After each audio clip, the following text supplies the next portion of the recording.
धनतेरस के साथ 29 अक्टूबर को आयुर्वेद दिवस भी मनाया जाता है। इस खास मौके पर प्रधानमंत्री नरेंद्र मोदी ने करोड़ों लोगों को तोहफा दिया। आज पीएम मोदी ने पीएम जय योजना के दायरे को बढ़ा दिया।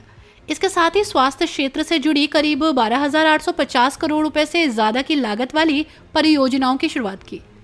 9वें आयुर्वेद दिवस के अवसर पर दिल्ली में अखिल भारतीय आयुर्वेद संस्थान में विभिन्न स्वास्थ्य परियोजनाओं के उद्घाटन के बाद संबोधित करते हुए पीएम मोदी ने कहा कि मैं दिल्ली और पश्चिम बंगाल के 70 वर्ष से अधिक उम्र के हर बुजुर्ग से क्षमा मांगता हूं कि मैं आपकी सेवा नहीं कर पाऊंगा। मुझे पता तो चलेगा कि आपको कष्ट है, लेकिन मैं आपकी सहायता नहीं कर पाऊंगा, क्योंकि अपने राजनीतिक स्वार्थ के कारण दिल्ली और पश्चिम बंगाल की सरकार आयुष्मान भारत योजना से जुड़ नहीं रही है। पीएम मोदी ने आगे कहा कि एक समय था जब इलाज के लिए लोगों के घर, जमीन, गहने सब बिक जाते थे।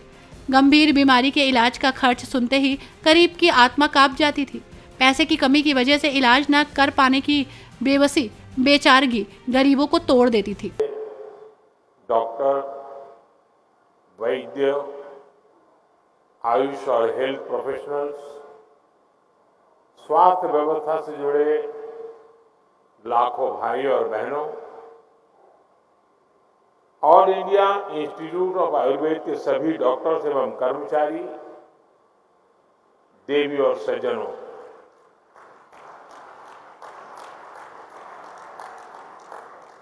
आज पूरा देश धनतेरस और भगवान धन्वंतरी की जयंती का पर्व मना रहा है। मैं आप सबको धनतेरस और धन्वंतरी जयंती की बधाई देता हूं। आज के दिन देश में बहुत बड़ी संख्या में लोग अपने घर के लिए कुछ न कुछ नया खरीदते हैं। मैं विशेष रूप से देश के व्यापारी साथियों को भी शुभकामनाएं देता हूं। आप सभी को भी दीपावली की भी अग्रिम शुभकामनाएं।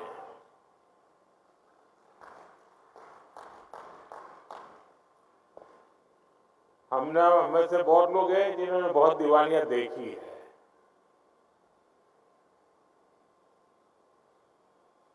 लेकिन दिवालियां भले देखी हो, ये दिवाली ऐतिहासिक है। आपको लगेगा कि भाई इतनी दिवाली देख करके तो बाल सफेद हो गए और मोदी जी ये ऐतिहासिक दिवाली कहां से लाए।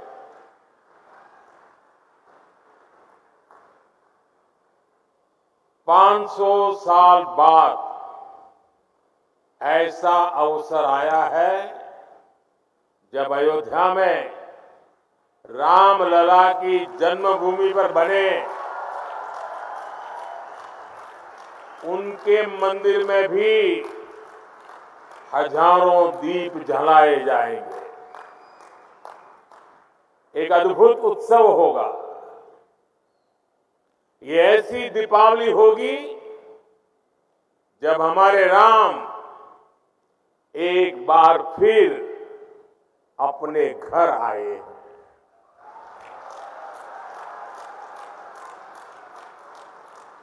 और इस बार ये प्रतीक्षा 14 वर्ष के बाद नहीं, 500 वर्षों के बाद पूरी हो रही है।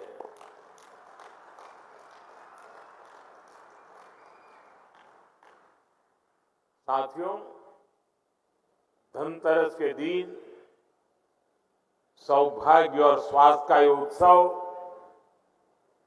सिर्फ एक संयोग नहीं है, ये भारतीय संस्कृति के जीवन दर्शन का प्रतीक है। हमारे ऋषियों ने कहा है, आरोग्यम परमम भाग्यम, यानी आरोग्य ही परम भाग्य, परम धन है। कहते ही हैं हेल्थ इज वेल्थ, यह प्राचीन चिंतन आज आयुर्वेद दिवस के रूप में पूरी दुनिया में छा रहा है। हम सबके लिए खुशी की बात है कि आज 150 से ज्यादा देशों में आयुर्वेद दिवस मनाया जा रहा है। ये प्रमाण है आयुर्वेद को लेकर बढ़ रहे वैश्विक आकर्षण का, और ये प्रमाण है कि नया भारत अपने प्राचीन अनुभवों से विश्व को कितना कुछ दे सकता है। साथियों, बीते 10 वर्षों में देश ने आयुर्वेद के ज्ञान को मॉडर्न मेडिसिन के साथ जोड़कर स्वास्थ्य के क्षेत्र में एक नया अध्याय जोड़ा है। All India institute of Ayurveda इसका एक बड़ा केंद्र बना है। 7 वर्ष पहले आज ही के दिन मुझे इस इंस्टीट्यूट के पहले फेज को समर्पित करने का सौभाग्य मिला था। आज भगवान धन्वंतरी की जयंती पर ही मुझे इसके सेकंड फेज के लोकार्पण का अवसर मिल रहा है। अब यहां पंचकर्म जैसी प्राचीन पद्धतियों का आधुनिक टेक्नोलॉजी के साथ फ्यूजन देखने को मिलेगा। आयुर्वेद और मेडिकल साइंस की फील्ड में एडवांस रिसर्च भी होगी, और मैं इसके लिए सभी देशवासियों को बधाई देता हूं। साथियों, जिस देश के नागरिक जितने स्वस्थ होंगे, उस देश की प्रगति की गति भी तेज होगी। इस सोच के साथ अपने नागरिकों के स्वास्थ्य को प्राथमिकता देते हुए केंद्र सरकार ने स्वास्थ्य नीति के 5 स्तंभ तय किए हैं। पहला, प्रिवेंटिव हेल्थ केयर, यानी बीमारी होने से पहले का बचाव। दूसरा, समय पर बीमारी की जांच। तीसरा, मुफ्त और सस्ता इलाज, सस्ती दवाएं। चौथा, छोटे शहरों में अच्छा इलाज, डॉक्टरों की कमी दूर करना। और पांचवा, स्वास्थ्य सेवा में टेक्नोलॉजी का विस्तार। भारत अब हेल्थ सेक्टर को होलिस्टिक हेल्थ केयर की नजर से देखता है। आज इस कार्यक्रम में इन 5 स्तंभों की मजबूत झलक दिखाई देती है। अब यहां लगभग 13,000 करोड़ रुपए की परियोजनाओं का उद्घाटन और शिलान्यास हुआ है। आयुष स्वास्थ्य योजना के तहत 4 सेंटर ऑफ एक्सीलेंस, ड्रोन के जरिए स्वास्थ्य सेवाओं का विस्तार, एम्स ऋषिकेश में हेलीकॉप्टर सर्विस, एम्स दिल्ली और एम्स बिलासपुर में नया इंफ्रास्ट्रक्चर, देश के 5 अन्य एम्स में सेवाओं का विस्तार, मेडिकल कॉलेजों की शुरुआत, नर्सिंग कॉलेजों का भूमि पूजन, देश में स्वास्थ्य सेवाओं के कायाकल्प से जुड़े ऐसे अनेकों काम आज हुए हैं। मुझे खुशी है इनमें से कई अस्पताल हमारे श्रमिक भाई बहनों के इलाज के लिए बनाए गए हैं। ये अस्पताल हमारे श्रमिक वर्ग की सेवा के केंद्र बनेंगे।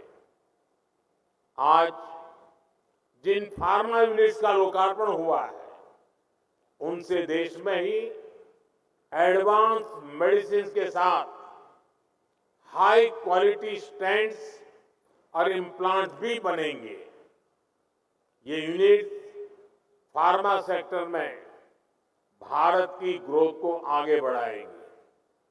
साथियों, हम में से अधिकतर लोग उस पृष्ठभूमि से आए हैं जहां बीमारी का मतलब होता है पूरे परिवार पर मानो बिजली गिर गई हो। गरीब के घर में कोई एक अगर गंभीर रूप से बीमार होता है तो उसका असर घर के हर सदस्य पर पड़ता है। एक समय था जब इलाज में लोगों को घर, जमीनें, गहने सब बिक जाते थे। गंभीर बीमारी के इलाज का खर्च सुनकर ही गरीब की आत्मा कांप जाती थी। बुजुर्ग मां सोचती थी कि अपना इलाज कराऊं या नाती पोते की पढ़ाई। बुजुर्ग पिता सोचता था अपना इलाज कराऊं या घर के खर्च देखूं। इसलिए गरीब परिवार के बड़े बुजुर्गों को बस एक ही रास्ता दिखाई देता था, चुपचाप तकलीफ सहो, दर्द बर्दाश्त करो, चुपचाप मृत्यु का इंतजार करो। पैसे की कमी की वजह से इलाज ना करा पाने की वो बेबसी, वो बेचारगी गरीब को तोड़कर रख देती थी। मैं अपने गरीब भाई बहनों को इस बेबसी में नहीं देख सकता था। इसलिए ही उस संवेदना में से, उस दर्द में से, उस पीड़ा में से मेरे देशवासियों के प्रति पूर्ण समर्पण भाव में से आयुष्मान भारत योजना ने जन्म लिया है।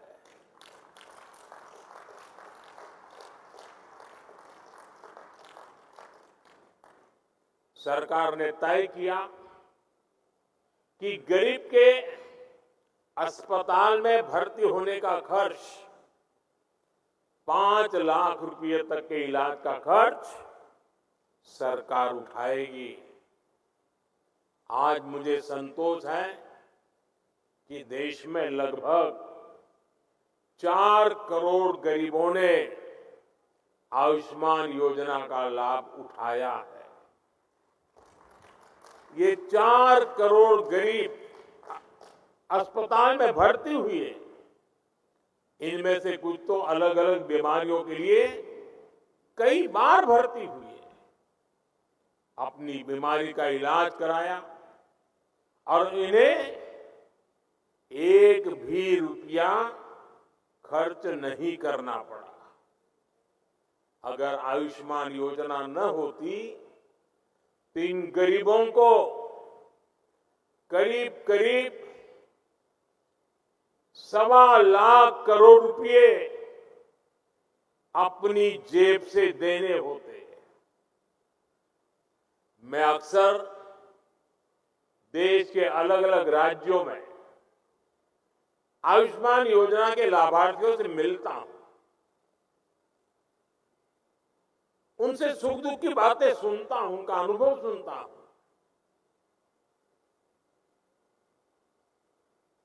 और बात करते हुए उनकी आंखों में से जो खुशी के आंसू छलकते हैं, वो आयुष्मान योजना से जुड़े हर व्यक्ति के लिए, हर डॉक्टर के लिए, हर पैरामेडिकल स्टाफ के लिए किसी आशीर्वाद से कम नहीं होते। इससे बड़ा आशीर्वाद नहीं हो सकता। आप विश्वास करिए, लोगों को ऐसे संकट से उबारने वाली योजना पहले कभी नहीं बनी। और आज मुझे इस बात का बहुत संतोष है कि आयुष्मान योजना का विस्तार हो रहा है। देश के हर बुजुर्ग की नजर इस कार्यक्रम पर है। चुनाव के समय मैंने गारंटी दी थी कि तीसरे कार्यकाल में 70 वर्ष से ऊपर के सभी बुजुर्गों को आयुष्मान योजना के दायरे में लाया जाएगा। आज धन्वंतरि जयंती पर ये गारंटी पूरी हो रही है।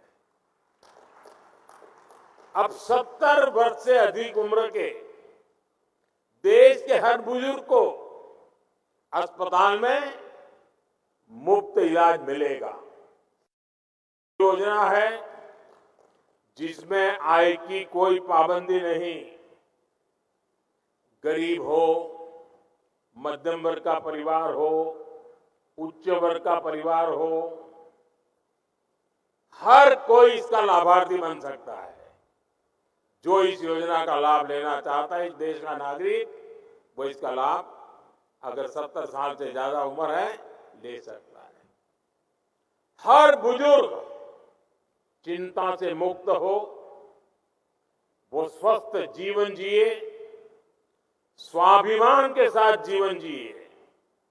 ये योजना इसके लिए मील का पत्थर साबित होगी। घर के बुजुर्ग के पास आयुष्मान वय वंदना कार्ड होगा तो परिवार के खर्चे भी कम होंगे, उनकी चिंता भी कम होगी। मैं इस योजना के लिए सभी देशवासियों को बधाई देता हूं और 70 साल से ऊपर के सभी बुजुर्गों को मैं भी यहां से प्रणाम करते हुए वय वंदना करता हूं। लेकिन साथ साथ मैं दिल्ली के 70 साल के ऊपर के जितने बुजुर्ग हैं और पश्चिम बंगाल के 70 साल के ऊपर के जितने बुजुर्ग हैं, उनसे क्षमा मांगता हूं कि मैं आपकी सेवा नहीं कर पाऊंगा। मैं उनसे क्षमा मांगता हूं कि मुझे पता तो चलेगा आपको कष्ट है, मुझे जानकारी तो मिलेगी, लेकिन मैं आपको सहाय नहीं कर पाऊंगा। और कारण, दिल्ली में जो सरकार है और पश्चिम बंगाल में जो सरकार है, वो इस आयुष्मान योजना से जुड़ नहीं रही है। अपने राजनीतिक स्वार्थ के लिए अपने ही राज्य के बीमार लोगों के साथ जुल्म करने की वृत्ति, ये प्रवृत्ति मानवता की दृष्टि से किसी भी तराजू पर खरी नहीं उतरती है। और इसलिए मैं पश्चिम बंगाल के बुजुर्गों की माफी मांगता हूं, मैं दिल्ली के बुजुर्गों की माफी मांगता हूं। देशवासियों की तो सेवा कर पा रहा हूं, लेकिन राजनीतिक स्वार्थ की वृत्ति की दीवारें मुझे दिल्ली के बुजुर्गों की सेवा करने से रोक रही है, पश्चिम बंगाल के बुजुर्गों की सेवा करने से रोक रही है। और मेरे लिए ये राजनीतिक पहलू से मैं बोल नहीं रहा हूं, भीतर एक दर्द होता है कि जिस दिल्ली से मैं बोल रहा हूं,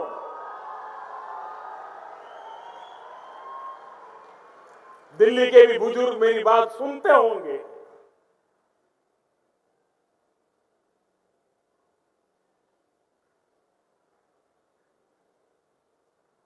मेरे दिल में कितना दर्द होता होगा।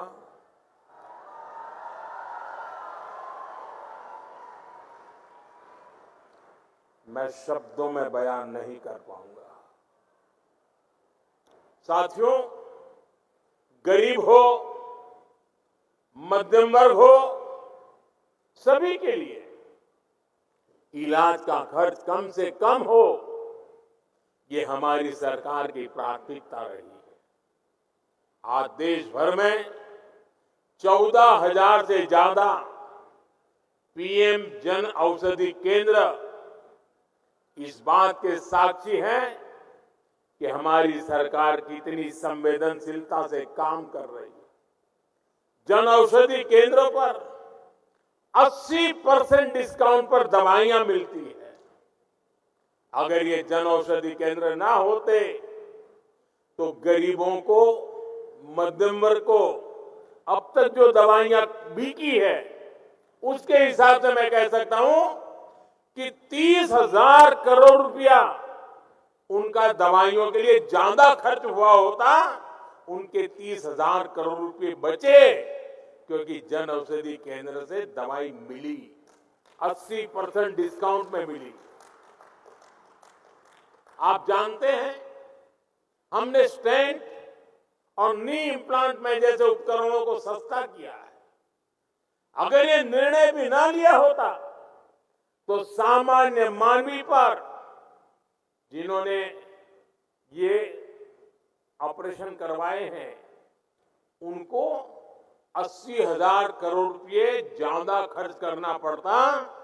ये हमारे प्रयासों का परिणाम है कि उनके 80,000 करोड़ रुपए बचे हैं। मुफ्त डायलिसिस की योजना से भी लाखों मरीजों का हजारों करोड़ रुपए का खर्च बचा है। हमारी सरकार जानलेवा बीमारियों से रोकथाम के लिए मिशन इंद्रधनुष अभियान चला रही है। इससे न सिर्फ गर्भवती महिलाओं की जिंदगी बच रही है, नवजात शिशुओं का जीवन बच रहा है, बल्कि वो गंभीर बीमारियों की चपेट में आने से भी बच रहे हैं। मैं अपने देश के गरीब और मध्यम वर्ग को महंगे इलाज के बोझ से बाहर निकाल कर ही रहूंगा और देश आज इसी दिशा में आगे बढ़ रहा है। साथियों, आप जानते हैं, बीमारी से होने वाली परेशानी और रिस्क को कम करने के लिए सबसे जरूरी होती है टाइमली डायग्नोसिस। अगर कोई बीमार होता है तो उसे जल्दी जांच की सुविधा मिले, जल्दी इलाज शुरू हो सके। इसके लिए देश भर में 2 लाख से ज्यादा आयुष्मान आरोग्य मंदिर खोले गए हैं। आज इन आरोग्य मंदिरों पर करोड़ों लोगों की कैंसर, ब्लड प्रेशर, डायबिटीज जैसी बीमारियों की आसानी से जांच हो पा रही है। आसानी से जांच की वजह से लोगों का इलाज भी समय पर शुरू हो रहा है और समय पर शुरू हुआ इलाज भी लोगों के पैसे बचा रहा है।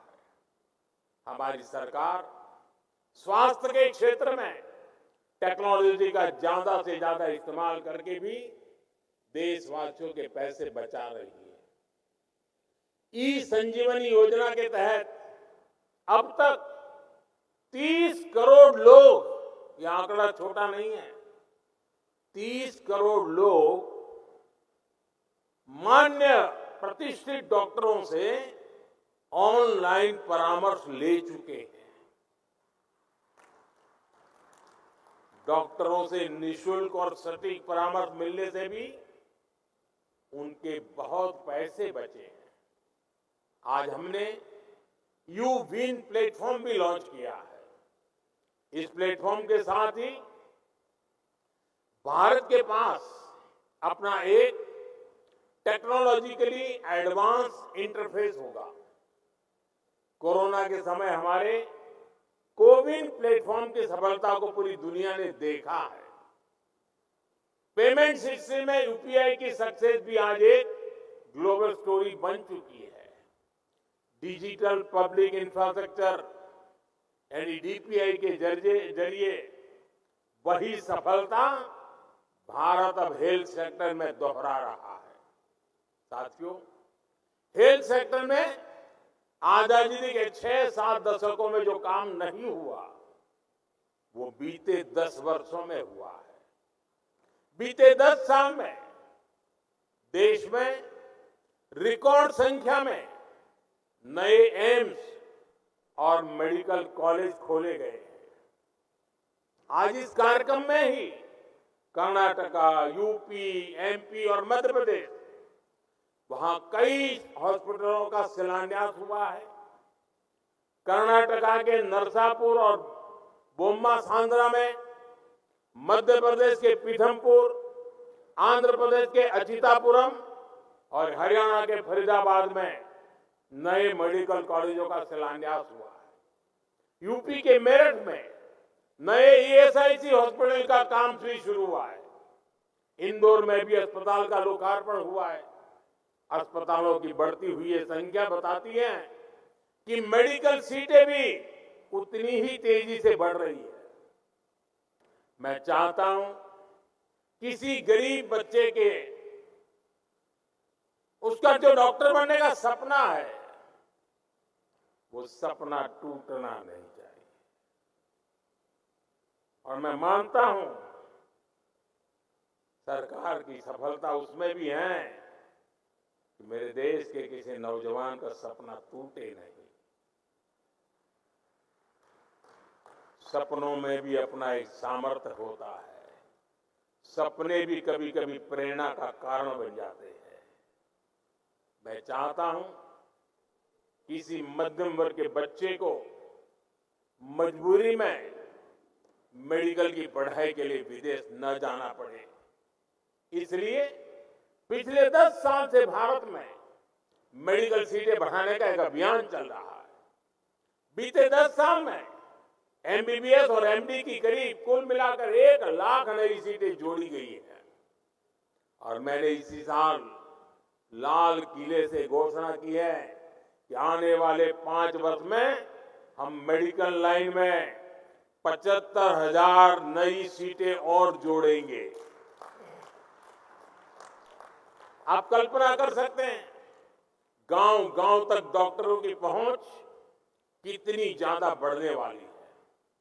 साथियों, आज देश में 7.5 लाख से ज्यादा रजिस्टर्ड आयुष प्रैक्टिशनर हमारे यहां है। हमें ये संख्या भी और बढ़ानी है। इसके लिए भी देश में काम चल रहा है। आज दुनिया भारत को मेडिकल और वेलनेस टूरिज्म के एक बहुत बड़े सेंटर के रूप में भी देखती है। पूरी दुनिया से लोग योग, पंचकर्म और मेडिटेशन के लिए भारत आते हैं। आने वाले समय में ये संख्या और तेजी से बढ़ेगी। हमारे युवाओं को, हमारे आयुष प्रैक्टिशनर्स को इसके लिए तैयार होना होगा। Preventive cardiology, Ayurvedic orthopaedics, Ayurveda sports medicine और आयुर्वेद रिहैब सेंटर्स, ऐसी कितनी ही फील्ड में भारत ही नहीं बल्कि अलग देशों में भी आयुष प्रैक्टिशनर्स के लिए अपार अवसर बन रहे हैं। हमारे युवा इन अवसरों के जरिए न केवल खुद आगे बढ़ेंगे बल्कि मानवता की बहुत बड़ी सेवा भी करेंगे। साथियों, 21वीं सदी में विज्ञान ने मेडिसिन की फील्ड में अभूतपूर्व प्रगति की है। जिन बीमारियों को पहले असाध्य माना जाता था, आज उनके इलाज मौजूद है। दुनिया ट्रीटमेंट के साथ ही वेलनेस को महत्व दे रही है। और वेलनेस की बात होती है, जब आरोग्यता की बात होती है, तो इसमें भारत के पास हजारों वर्ष पुराना अनुभव है। आज समय है हम अपने इस प्राचीन ज्ञान को मॉडर्न साइंस के नजरिए से भी प्रमाणित करें। इसलिए मैं लगातार एविडेंस बेस्ड आयुर्वेद की बात कर रहा हूं। आयुर्वेद में पर्सनलाइज ट्रीटमेंट प्रोटोकॉल्स का इतना गंभीर ज्ञान है, लेकिन आधुनिक विज्ञान के नजरिए से इस दिशा में पहले ठोस कंक्लूसिव वर्क नहीं हुई। मुझे खुशी है कि आज इस दिशा में देश एक अहम अभियान लॉन्च कर रहा है। ये अभियान है प्रकृति परीक्षण अभियान। ये प्रकृति परीक्षण अभियान, क्योंकि हम देखते हैं कोई पेशेंट होगा, आयुर्वेद के कारण अच्छा हो गया, परिणाम दिखता है, प्रमाण अवेलेबल नहीं होता है। हमें परिणाम भी चाहिए, प्रमाण भी चाहिए, ताकि हमें दुनिया को दिखाना है कि हमारे पास विश्व के आरोग्य की जड़ी बूटी पड़ी हुई है। इस अभियान के तहत आयुर्वेद के सिद्धांतों पर हम हर व्यक्ति के लिए आइडियल लाइफस्टाइल डिजाइन कर सकते हैं। हम बीमारियों के आक्रमण से पहले ही उन लोगों के लिए रिस्क एनालिसिस कर सकते हैं। मैं मानता हूं इस दिशा में सकारात्मक प्रगति हमारे हेल्थ सेक्टर को पूरी तरह से रीडिफाइन कर सकती है। हम पूरी दुनिया को हेल्थ केयर का नया पर्सपेक्टिव दे सकते हैं। साथियों, आधुनिक मेडिकल साइंस की सफलता का एक और बड़ा कारण है हर प्रिंसिपल का लैब वैलिडेशन। हमारे ट्रेडिशनल हेल्थ केयर सिस्टम को भी इस कसौटी पर खरा उतरना है। आप देखिए, अश्वगंधा, हल्दी, काली मिर्च, ऐसी कितनी हर्ब्स हम पीढ़ी दर पीढ़ी अलग अलग उपचारों के लिए इस्तेमाल करते आए हैं। अब हाई इंपैक्ट स्टडीज में उनकी उपयोगिता साबित हो रही है। इसलिए आज दुनिया में अश्वगंधा जैसी औषधियों की मांग तेजी से बढ़ी है। इस दशक के अंत तक अश्वगंधा एक्सट्रैक्ट की मार्केट करीब $2.5 बिलियन तक पहुंचने का अनुमान है। आप कल्पना कर सकते हैं, लैब वैलिडेशन के जरिए हम इन हब्स का वैल्यूएशन कितना बढ़ा सकते हैं, हम कितना बड़ा मार्केट खड़ा कर सकते हैं। इसलिए साथियों, आयुष की सफलता का प्रभाव केवल हेल्थ सेक्टर तक सीमित नहीं है, इसे एक और भारत में नए अवसर बन रहे हैं। दूसरी ओर ग्लोबल वेलबीइंग के प्रयासों को भी बल मिल रहा है। हमारे प्रयासों से 10 साल के भीतर आयुष देश के फास्टेस्ट ग्रोइंग सेक्टर में शामिल हो गया है। 2014 में आयुष से जुड़ा मैन्युफैक्चरिंग सेक्टर $3 बिलियन था, $3 बिलियन। आज वो बढ़कर लगभग $24 बिलियन हो गया है। यानी 10 साल में 8 गुना ग्रोथ। इसलिए आज देश का युवा नए नए आयुष स्टार्टअप्स लॉन्च कर रहा है। ट्रेडिशनल प्रोडक्ट्स, टेक्नोलॉजी ड्रिवन नए प्रोडक्ट्स, नई सर्विसेज, इन सबसे जुड़े 900 से ज्यादा आयुष स्टार्टअप आज देश में काम कर रहे हैं। आज भारत अब 150 देशों में कई बिलियन डॉलर के आयुष प्रोडक्ट एक्सपोर्ट कर रहा है। इसका सीधा लाभ हमारे किसानों को हो रहा है, जो हब्स और सुपर फूड्स पहले स्थानीय बाजार तक सीमित रहते थे, अब वो ग्लोबल मार्केट में पहुंच रहे हैं। साथियों, इस बदलते परिदृश्य का ज्यादा से ज्यादा फायदा किसानों को मिले, इसके लिए सरकार हब्स के उत्पादन को बढ़ावा भी दे रही है। नमामि गंगे परियोजना के तहत गंगा के किनारे नेचुरल फार्मिंग और जड़ी बूटियों के उत्पादन को बढ़ावा दिया जा रहा है। साथियों, हमारे राष्ट्र चरित्र की, हमारे सामाजिक ताने बाने की आत्मा है, सर्वे भवन्तु सुखिनः, सर्वे सन्तु निरामया। सब सुखी हो, सब निरामय हो। बीते 10 वर्ष में हमने सबका साथ सबका विकास के मंत्र पर चलकर इस भावना को देश की नीतियों से जोड़ा है। आने वाले 25 वर्षों में स्वास्थ्य क्षेत्र में हमारे प्रयास विकसित भारत का मजबूत आधार बनेंगे। मुझे भरोसा है भगवान धन्वंतरी के आशीर्वाद से हम विकसित भारत के साथ साथ निरामय भारत का सपना भी जरूर पूरा करेंगे। और साथियों, जब मैं परिणाम और प्रमाण की चर्चा करता था, हम एक काम की दिशा में बहुत ताकत लगाने वाले हैं और वो है हमारे देश में हस्तप्रत मैन्युस्क्रिप्ट बहुत बड़ी मात्रा में बिखरी पड़ी हुई है। आयुर्वेद से जुड़ी हुई पर ऐसी मैन्युस्क्रिप्ट बहुत स्थानों पर बिखरी पड़ी हुई है। अब देश अपनी इस विरासत को संजोने के लिए मिशन मोड पे काम करने वाला है। ऐसे सारा जो ज्ञान का भंडार पड़ा हुआ है, कई शिलालेखों में होगा, कई ताम्रपत्र पे होगा, कई हस्तलिखित प्रतियों में होगा, उन सबको इकट्ठा करने का काम, और अब तो आर्टिफिशियल इंटेलिजेंस का युग है, इसको हम उसी तरह टेक्नोलॉजी से जोड़ना चाहते हैं तो उस ज्ञान में से क्या चीजें नई हम निकाल सकते हैं, तो उस दिशा में भी एक बहुत बड़ा काम हम करने के लिए जा रहे हैं। साथियों, आज के अवसर पर मैं फिर एक बार देश के 70 साल से ऊपर के सभी महान बुजुर्गों को वंदना करते हैं, उनको प्रणाम। गौरतलब है कि प्रधानमंत्री मोदी ने 2018 में इस योजना की शुरुआत की। इसके तहत स्कीम के दायरे में आने वाले हर शख्स को आयुष्मान कार्ड जारी किया जाता है। इस योजना के तहत पात्र हर शख्स 5 लाख रुपए तक का फ्री इलाज करवा सकता है। योजना के तहत कुल 29,648 अस्पतालों में इलाज कराया जाता है। इस योजना के तहत पहले करीब 1,760 बीमारियों का इलाज कराया जा सकता है, जिससे बाद में 196 बीमारियों को हटा दिया गया। ये योजना अभी दिल्ली, ओडिशा और पश्चिम बंगाल को छोड़कर 33 राज्यों और केंद्र शासित प्रदेशों में चलाई जा रही है। हर न्यूज अपडेट के लिए डिस्क्रिप्शन बॉक्स में दिए हुए लिंक से ज्वाइन करें रॉयल बुलेटिन का व्हाट्सएप ग्रुप और पाएं हर खबर सबसे पहले अपने व्हाट्सएप पर। अपने आसपास की खबरों के लिए सब्सक्राइब करें रॉयल बुलेटिन और इस वीडियो पर कमेंट के जरिए अपनी राय देना ना भूलें।